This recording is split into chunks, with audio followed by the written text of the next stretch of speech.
Welcome to Season 6 of the Longwinded One podcast. This is Spoiler Sessions, LitRPG, the only show where spoilers don't spoil anything.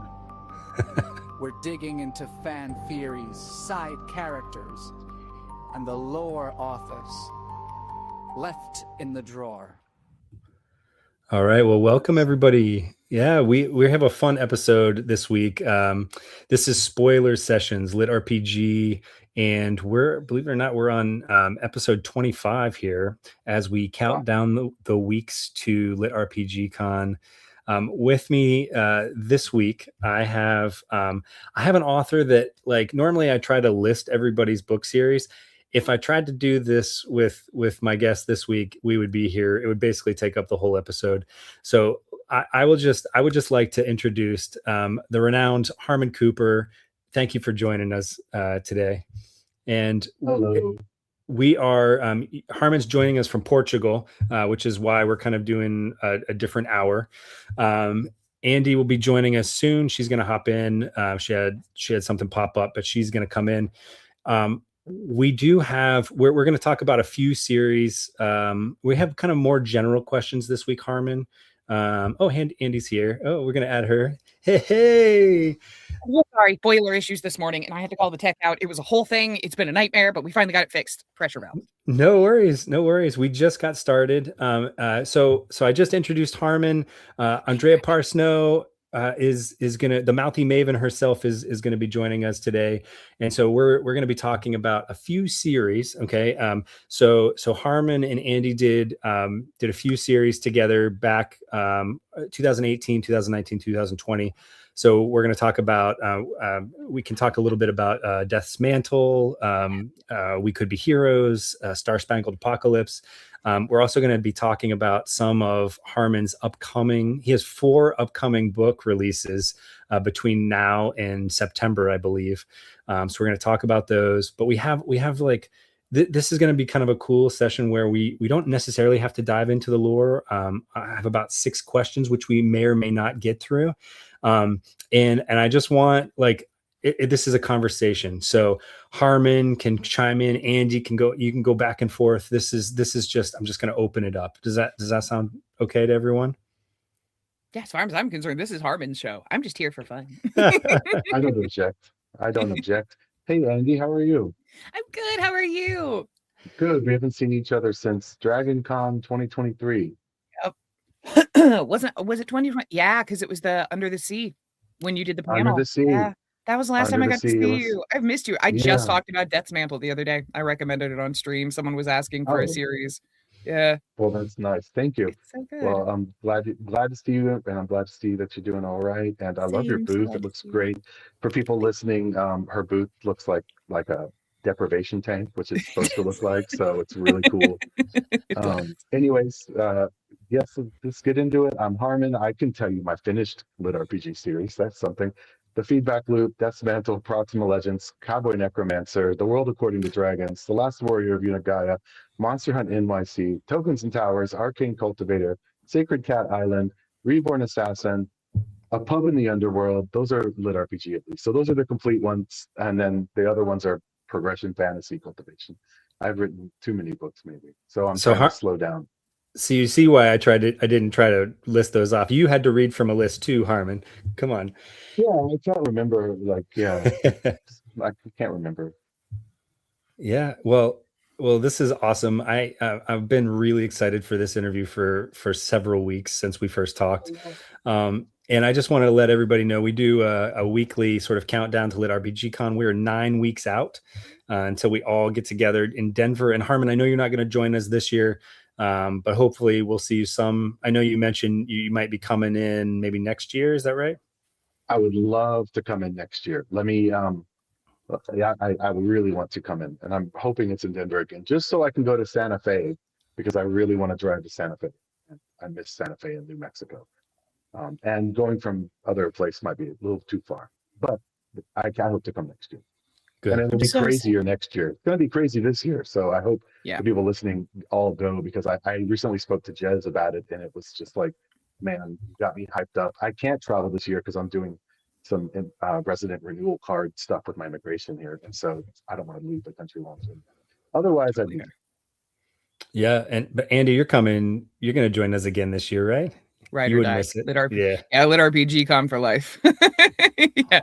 However, I also don't have like residency stuff going on. I'm sure I wouldn't if that was the case. That's extremely valid. They don't do that in Maine? Much, though. I was hoping to see you this year. Yeah, they don't do that in Maine yet. We don't know. We are very different. It's just a question of time. Yeah, well, the I'm sure you belong here. The other thing I want to say before we get started is a happy Mother's Day to anybody who might be tuning in. To all you mothers out there.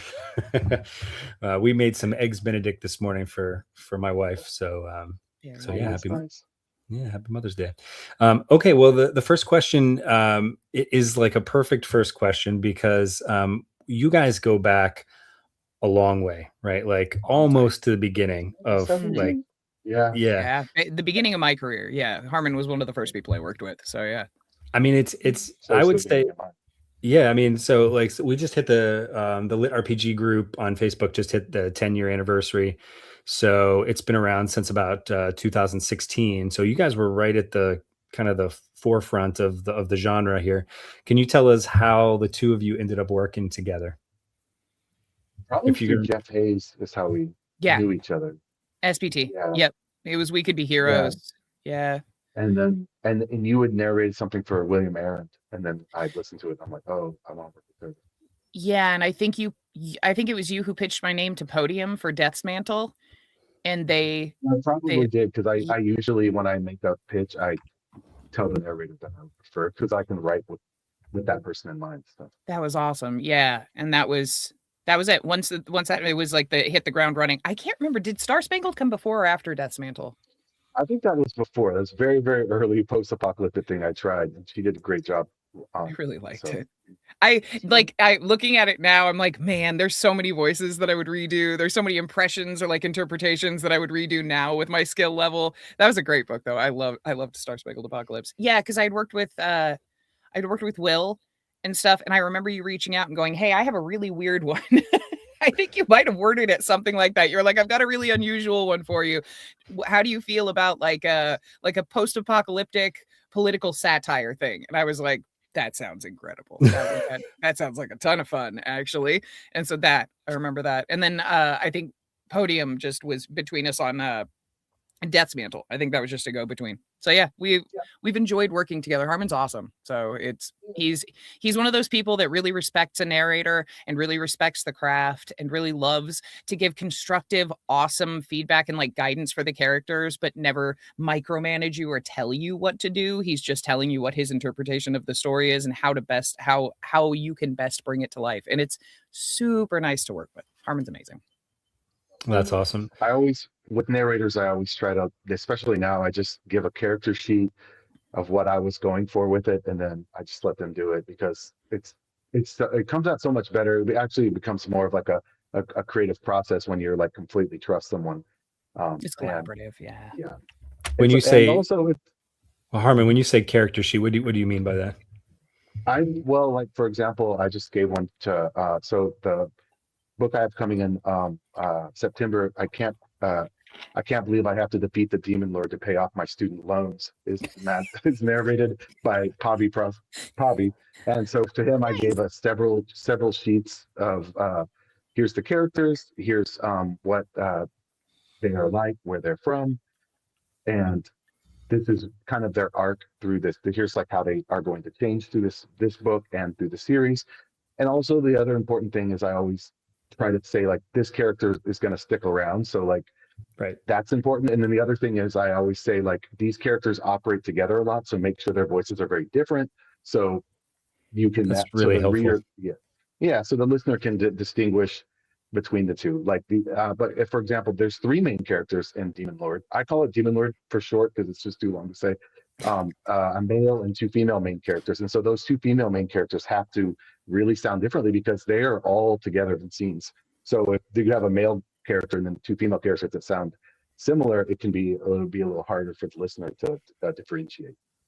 And after that, I just let them take over. I don't, whatever, do what you want.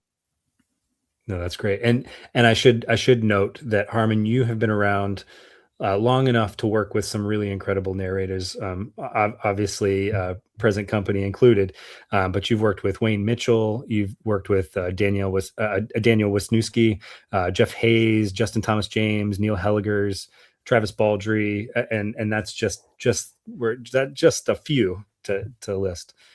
So that's pretty awesome. I've gotten lucky with narrators, and then also like kind of getting with them when they're getting into the lit RPG. Like Neil and I linked up at around that time. He had only done like a few Russian lit RPGs, I believe, and we did a project through Tantor, and they were like, "Hey, how about this guy?" And I listened to him. I'm like, I love working with this guy, and he's doing Eternal Realms, which Luke and I co-wrote, is coming out in July. And so I continue to try to work with people that I know how to write for. Yeah. Neil's great. All right. Well, if it's okay, I'm going to go to the next question here. And then again, this is for anybody that wants to chime in on this. So, you guys have both been in the genre long enough to kind of watch lit RPG go from, I don't want to say a small readership, because it's always been a very passionate, engaged group of people. Yeah. But we've definitely hit the zeitgeist, as I heard somebody say, right? We've hit the mainstream. Yeah. I'm wondering what parts of the genre do you guys hope that we can hold on to, from going kind of from a smaller readership to a much larger one. This isn't meant to be a trick question. The thing that I wish we would keep is the thing that it will inevitably be lost. Like it's the thing that I want to keep is the fact that lit RPG, like the community of lit RPG, the community for so long, it's felt like this very, very close knit, including like sibling rivalries and arguments and bickering between people. But at the same time, we're all this weird dysfunctional family where everyone knows everyone else and everything else. But already we're starting to see the genre is getting so big. There are these amazing people that I don't even know their name. I don't know who they are. I've never met them before. I can't keep up with it anymore. And a lot of people can't, but it's just because it's so big and it's in mainstream now. So it's harder and harder. And I think with that starts to develop like now we have like the core group, the old guard of lit RPG, the people like Neil and Harmon and me and Jeff and about all these people who've been here since the beginning. We're like the old guard of lit RPG. And then there's this like new wave. We're going to get taken out as dinosaurs at some point. Someday we're going to get taken down. That's how it works usually. But yeah, I love the community. I love that's why I'm so hardcore for lit RPG con. It's unlike kind of as a narrator, I do work in other genres and other genres just aren't the same. And Harmon writes in other genres, so he can tell you too. It's very different. So it's like lit RPG. Yeah. Lit RPG is a different genre, especially for audio. They are ravenous for audio and they are dedicated and they're fans and they know who we are, which is weird as all get out for narrators who are a faceless voice behind a book. Most people don't even look at there was a time when it wasn't even common to put a narrator's name on the cover of an audiobook.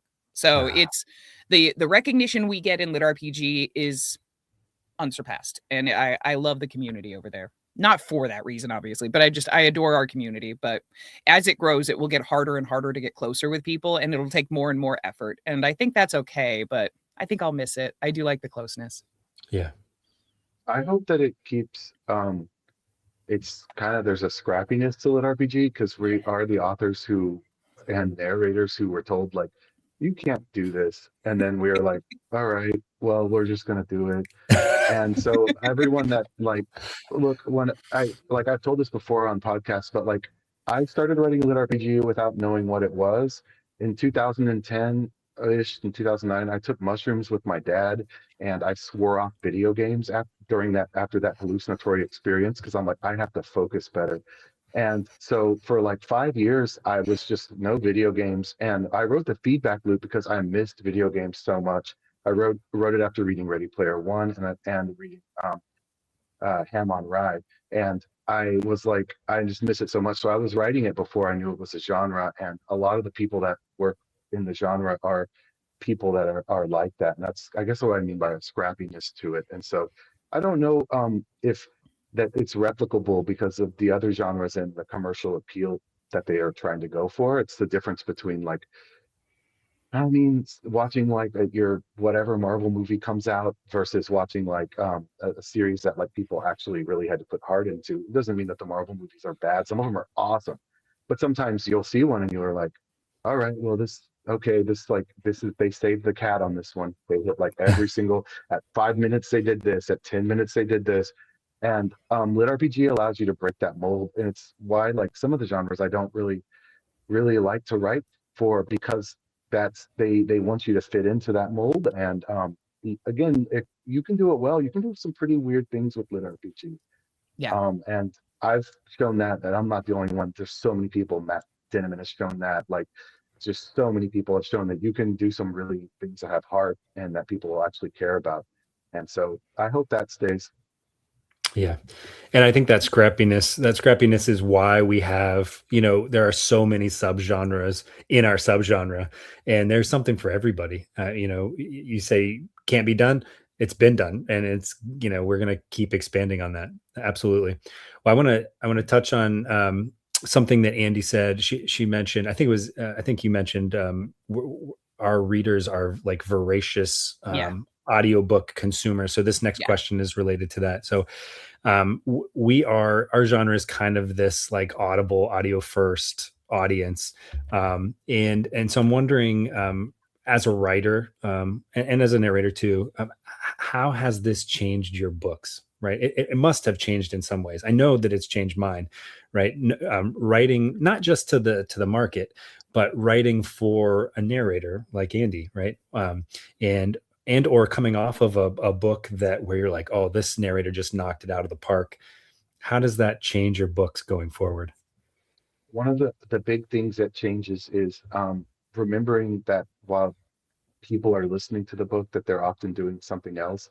And narrators that are very talented in doing different character voices. What is one thing that's hard to do is a character speaking versus a character thinking. Now you can cover that with doing things like SBT does, like adding an effect to it.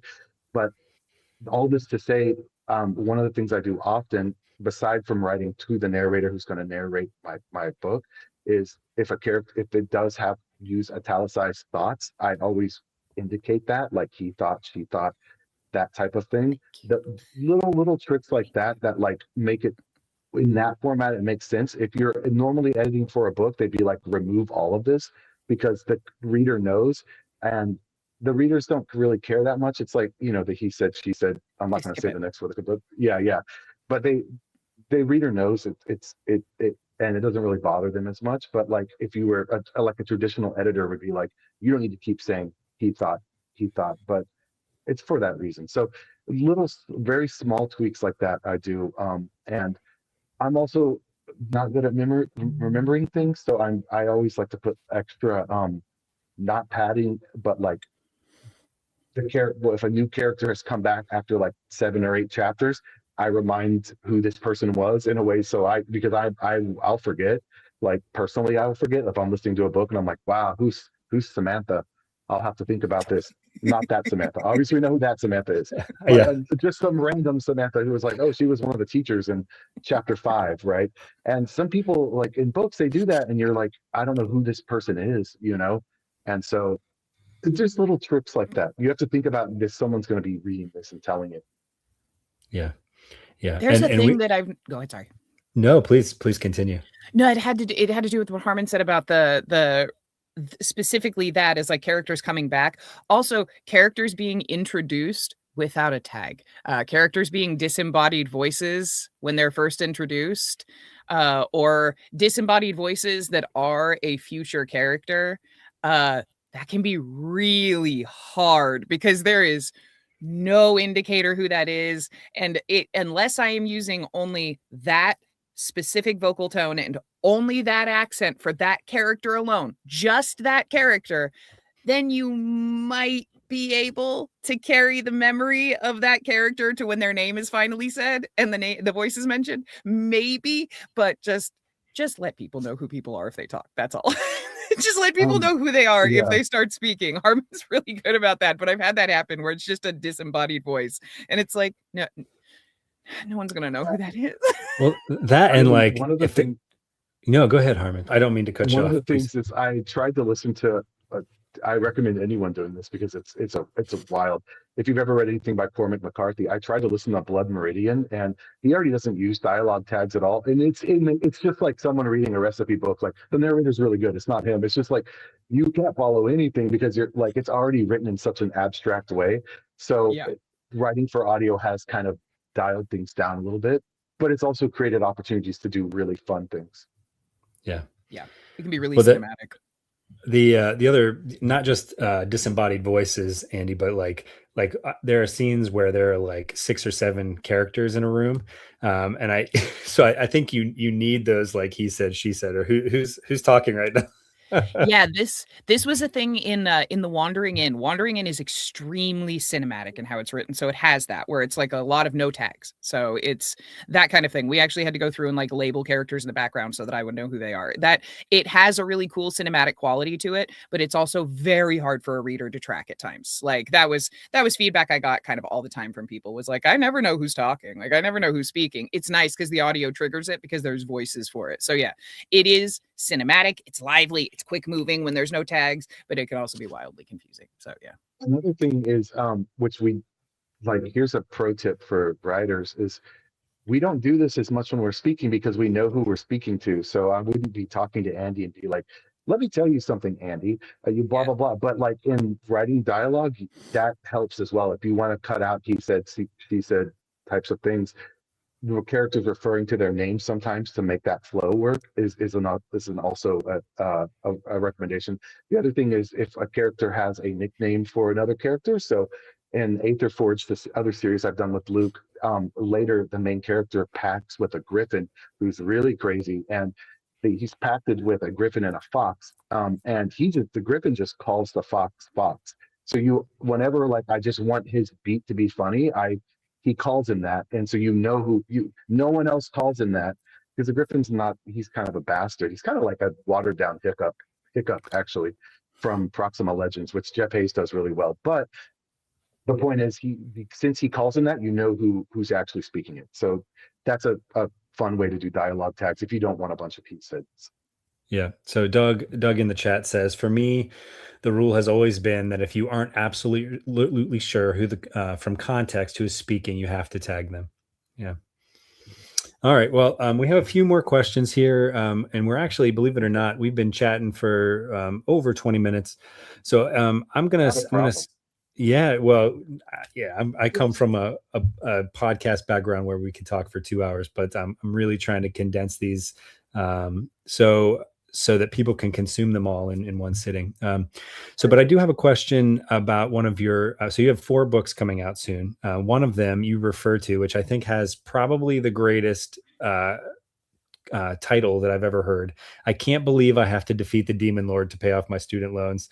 And it's going to be a part of the Demon Lord Chronicles, right? That sounds awesome. Chronicles, but yeah, I just call it Demon Lord, so no Chronicles. I just call it Demon Lord, so I don't have to say the whole title. Each book will just be 1, 2, 3, 4. There's 4 books actually planned. I've already done 2 of them, so there's 4 books planned.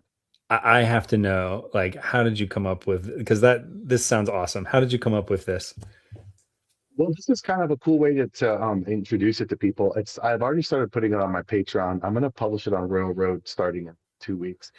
What I wanted to do is create a story in which, there are forces in our lives that control things that we have no control over. And so the premise of the story is the main character, his parents died when he was a child, and he inherited their student loan debt because of a federal law that now transfers the student loan debt to a child if the parents die. So he starts his life at 11 with student loan debt that just balloons until it's about 400 something thousand.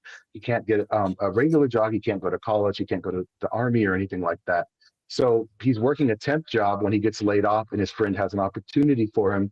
And that opportunity, which he thinks is a security position, but what it actually is the same company, because I also wanted to talk a lot about some of these certain companies that have so many branches that do things that affect our world. This same company they were able to open a portal to this other realm, and he doesn't know this. He signs up, he signs the NDAs, he does the biometrics, And he goes to a building, and he goes, just like Severance, goes up an elevator and is now transported to this other world where he's given a weapon and told, like, you now have missions to accomplish, where he thought he was supposed to be a security guard. And he's there with his friend and their boss, who is kind of rude to them usually. And so all of them have a debt that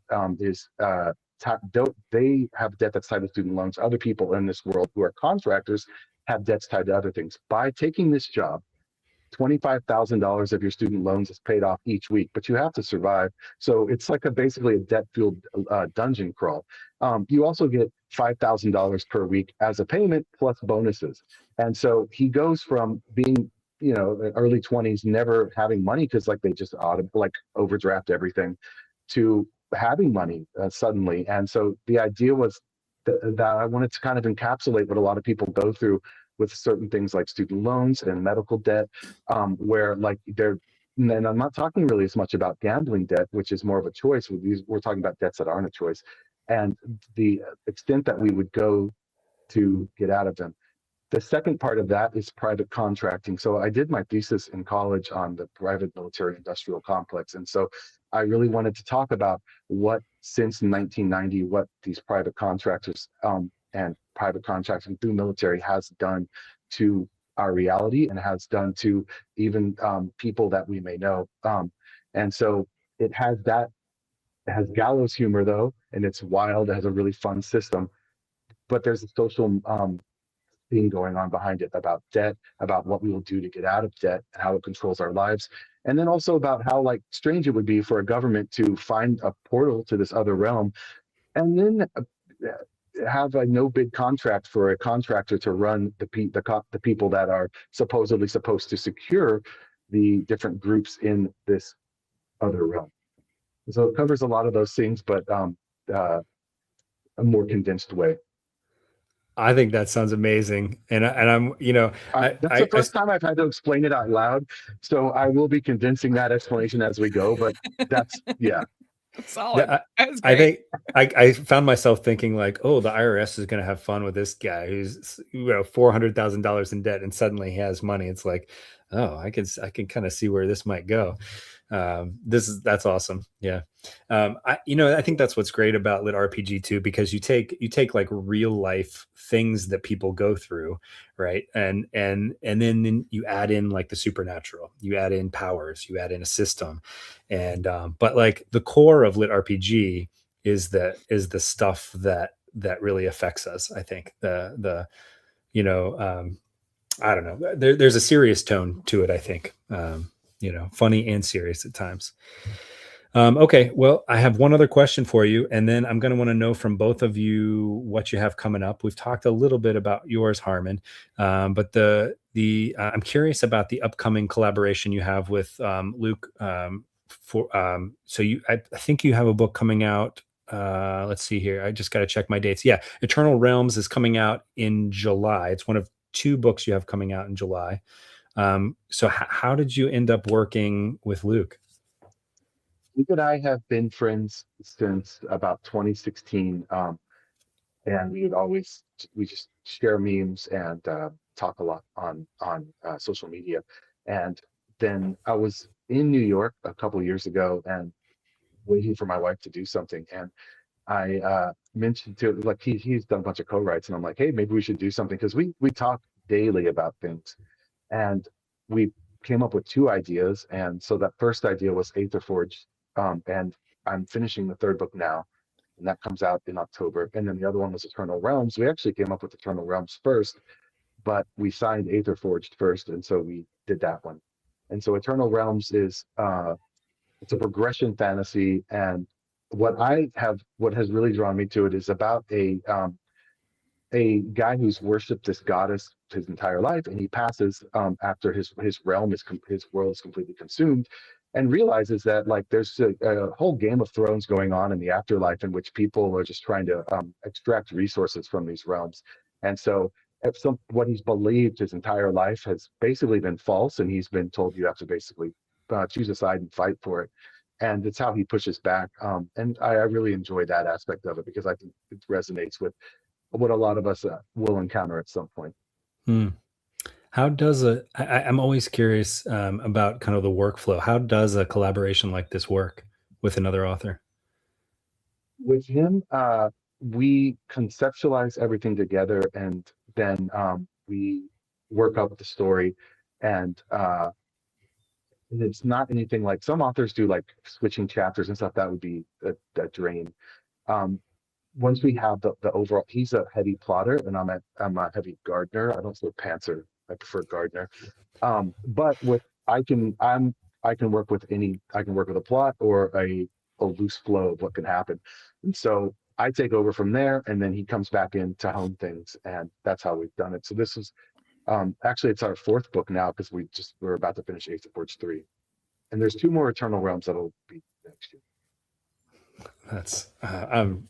That's awesome. Luke's actually coming on in 2 weeks, so we'll get a chance to speak with him. Yeah. Well, tell me. So we have we're at time now, but I want to hear what you guys have coming out. What can we expect between now and LitRPG Con, or even beyond?